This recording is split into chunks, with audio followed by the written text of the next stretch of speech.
Where is my మామిడి. జీడిపప్పు, పల్లీలు, టొమాటో, ఆనియన్, ఇంకా పికిల్ ఇవన్నీ కలిపి చేసా. ఎలా ఉందో చూద్దాం. ఇంకేస్ బాగోకపోతే మీరు ట్రై చేయద్దు, బాగుంటే చెప్తా, ట్రై చేయండి.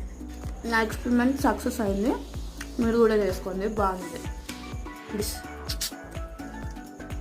హలో గాయస్, అదండి మ్యాటర్. సో పికిల్ రెస్ట్ చేసేద్దాం, వచ్చేయండి. స్టవ్ వెలిగించండి, ప్యాన్ పెట్టిన తర్వాత కొంచెం ఆయిల్ వేసి పల్లీలు వేసి వేయించి పక్కన పెట్టేయాలి. నెక్స్ట్ అదే ప్యాన్ లో కొంచెం తాలింపులు, ఉల్లిపాయలు అండ్ కొంచెం పసుపు, టొమాటోస్ వేసి ఫ్రై చేసి మూత పెట్టేయండి. 2 minutes తర్వాత కొంచెం సాల్ట్ అండ్ మన మెయిన్ ఇంగ్రీడియంట్ పికిల్ వేసి బాగా మిక్స్ చేసుకోండి. నెక్స్ట్ కొంచెం కుక్డ్ రైస్ కూడా వేసుకొని బాగా మిక్స్ చేయాలి. చాలా సింపుల్ అండ్ ఈజీ రెసిపీ కదా. ఓకే, ఫైనల్ టచ్ అయితే ఇచ్చేద్దాం. మనం ముందుగా వేయించిన పల్లీలు వేసుకొని ఆ తర్వాత కొరియాండర్ వేసుకొని బాగా మిక్స్ చేసుకుంటే నా ఫైనల్ అవుట్పుట్ ఇలా అయితే వచ్చింది.